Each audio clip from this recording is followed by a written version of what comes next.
Assalamualaikum warahmatullahi wabarakatuh.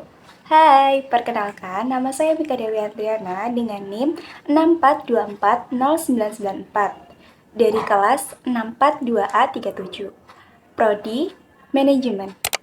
Halo generasi muda Indonesia, melalui video ini saya ingin mengajak kita semua untuk bersama-sama melawan salah satu masalah terbesar yang menghambat kemajuan bangsa, yaitu korupsi di dunia pendidikan.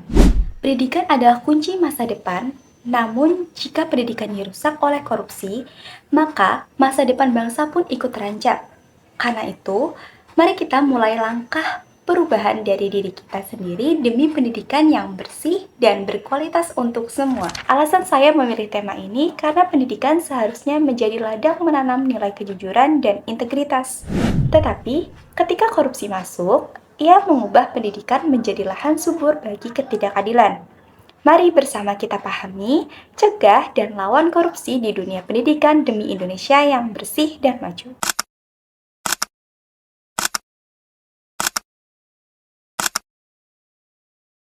Saudara, Kejaksaan Agung menggeledah 2 apartemen terkait kasus dugaan korupsi pengadaan laptop untuk digitalisasi pendidikan senilai 9,9 triliun rupiah di Kementerian Pendidikan Kebudayaan, Riset dan Teknologi tahun 2019-2022. Kejaksaan Negeri Kabupaten Ponorogo, Jawa Timur menyita uang tunai miliaran rupiah dari kasus penyalahgunaan dana BOS SMK PGRI 2. Uang itu digunakan tersangka untuk keperluan utang piutang serta membeli tanah. Uang tunai sebesar 3 miliar 175 juta rupiah ini disita tim penyidik kejaksaan dari 3 orang yang saat ini berstatus saksi.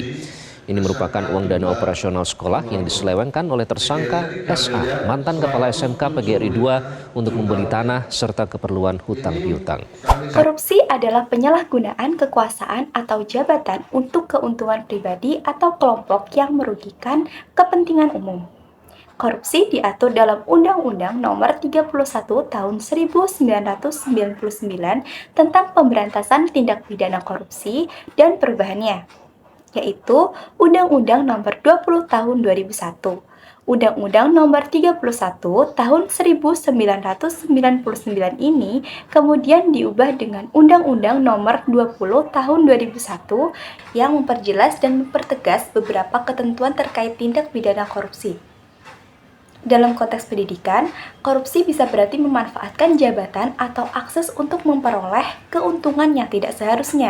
Bentuknya bisa beragam, seperti suap, penggelapan dana, manipulasi data, hingga markup anggaran. Semua itu tidak hanya merugikan secara materi, tetapi juga menghancurkan nilai moral masyarakat. Yang paling berbahaya adalah korupsi membuat masyarakat kehilangan kepercayaan pada sistem pendidikan dan pada pemimpin masa depan.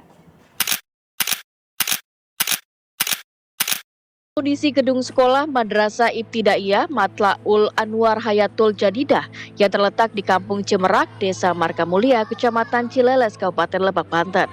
Bangunan sekolah yang rusak parah membuat kegiatan belajar mengajar berjalan dalam kondisi serba kekurangan dan tidak nyaman. Terlihat sejumlah kerusakan mulai dari ruang kelas yang nyaris roboh, atap bocor hingga meja dan kursi belajar yang tidak layak pakai. Korupsi dalam dunia pendidikan dapat terjadi dalam berbagai bentuk, seperti penyelewengan dana bantuan operasional sekolah atau biasa disebut dengan BOS, manipulasi anggaran pembangunan fasilitas, dan siswa belajar dalam kondisi yang jauh dari ideal. Praktik-praktik ini merugikan peserta didik, tenaga pendidik, dan masyarakat luas. Pendidikan yang seharusnya menjadi hak setiap warga negara jadi terhambat kualitasnya. Ketika korupsi masuk ke dunia pendidikan, kita sedang merusak generasi masa depan bahkan sebelum mereka sempat berkembang. Dampak korupsi di dunia pendidikan sangat luas dan berlapis. Pertama, kualitas pendidikan menurun karena dana yang seharusnya untuk fasilitas dan pembelajaran justru hilang. Kedua, kepercayaan masyarakat terhadap lembaga pendidikan runtuh, membuat pendidikan kehilangan wibawanya.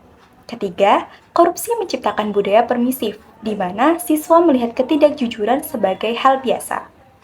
Bayangkan, generasi muda yang tumbuh dalam lingkungan seperti ini akan menganggap kebohongan dan kecurangan sebagai sesuatu yang normal. Itu berarti kita sedang memproduksi generasi yang rentan mengulang kesalahan yang sama di masa depan. Mahasiswa dan generasi muda adalah ujung tombak perubahan. Kita punya energi, semangat, dan kemampuan untuk mempengaruhi lingkungan sekitar. Peran kita tidak harus dimulai dari hal besar, justru perubahan yang nyata sering berawal dari kebiasaan sehari-hari yang sederhana. Mahasiswa memiliki peran strategis dalam pencegahan korupsi. Sebagai agen perubahan, mahasiswa dapat menjadi teladan integritas, mengawasi kebijakan kampus, dan aktif dalam organisasi yang mendorong transparansi anggaran. Generasi muda harus berani menolak gratifikasi sekecil apapun, melaporkan kecurangan, dan menyebarkan edukasi tentang bahaya korupsi melalui media sosial maupun kegiatan di lapangan. Masyarakat sekitar juga punya tanggung jawab, seperti ikut mengawasi penggunaan dana pendidikan di sekolah, hadir dalam rapat orang tua murid, dan memastikan bantuan tepat sasaran. Ingat, pengawasan tidak hanya tugas aparat hukum, tetapi tanggung jawab kita bersama. Korupsi adalah musuh bersama. Ia merampas masa depan bangsa secara perlahan namun pasti. Melalui pendidikan anti korupsi, kita dapat menanamkan nilai kejujuran, integritas, dan rasa tanggung jawab sejak dini. Mari kita mulai dari diri sendiri, katakan tidak pada korupsi, sekecil apapun bentuknya. Ingatlah, perubahan besar selalu berawal dari langkah kecil yang dilakukan secara konsisten. Dan setiap suara yang berani menolak korupsi adalah bukti bahwa harapan itu masih ada. Bersama, kita wujudkan Indonesia yang bersih, berintegritas, dan berkemajuan. Sekian video kampanye saya, kurang lebihnya mohon maaf. Wassalamualaikum warahmatullahi wabarakatuh.